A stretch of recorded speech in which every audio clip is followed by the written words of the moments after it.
Mga katrops, welcome back ulit sa aking channel, Sports React PH. At ngayon nga ay pag-uusapan natin ang balitang gusto pa rin nga po ni Jaylen Brown na sumali sa Slam Dunk Contest sa susunod na taon. Pag-uusapan na rin nga natin dito sa ating panibagong video ang naging laro ng Los Angeles Lakers laban sa koponan ng San Antonio Spurs.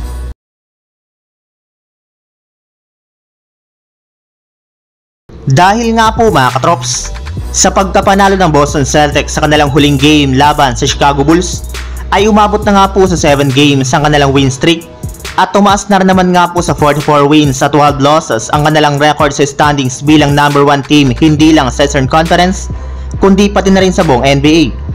At isa nga po sa mga dahilan bakit ang Boston Celtics ang best team ngayong season ay dahil sa kanilang superstar na si Jaylen Brown na hindi para naman nga po nawawalan ng confidence sa kanyang galaw at laro. Sa katunayan, mismong si Brown na rin naman nga po nagsabi na kung sakasakali man nga po nabigyan ulit siya ng pagkakataon na mag-participate muli sa Slam Dunk Contest sa susunod na taon, ay tatanggapin pa rin nga po niya ito.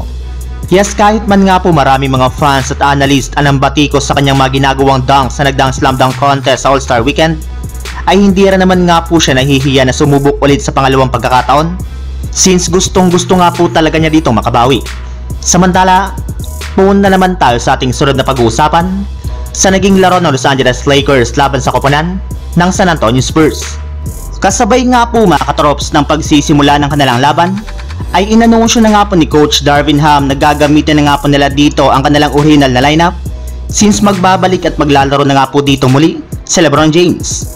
Pero sa kabila nga po niyan ay naging dikit para naman nga po ang kanilang laban sa simula since hindi nga po nila mapigilan si Victor Wembanyama sa pagiging dominante nga po nito sa ilalim ng basket. Pero simula rin naman nga po ng tanggalin at ibangko ito ni Coach Greg Popovich sa kalagitnaan ng first quarter, ay dito na rin naman nga po umarangkada ang Lakers sa paggawa nga po nila ng magagandang play sa pangunguna nga po ni Anthony Davis na siyang rason bakit lumamang sila agad ng double digit. Ang kaso lang simula nga po nang bumalik si Wembanyama sa loob ng court, ay agad na naman nga po siyang nagdomina na siyang rason bakit na ibaba agad ng Spurs ang kalamangan ng Lakers.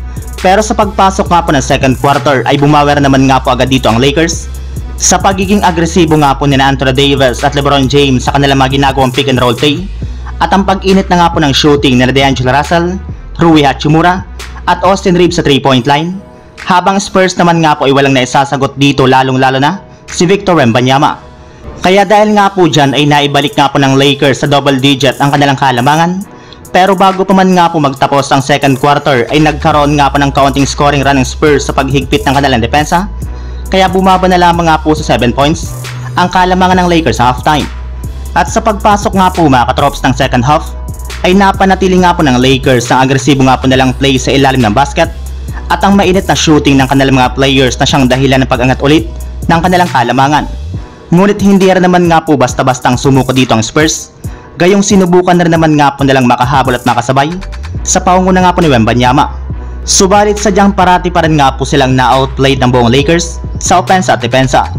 Kaya sa huli ay nakuha pa rin nga po ng Lakers ang panalo sa pagtatapos ng kanilang laban at umangat na nga po sa 31 wins at 27 losses ang kanilang record sa Western Conference. So yun lang mga katrops, ang handog kong story ngayong araw. Sana nag-enjoy kayo, please like and subscribe my YouTube channel, Sports React PH para sa iba pang story at update patungkol sa NBA. Kita-kits muli sa ating susunod na video.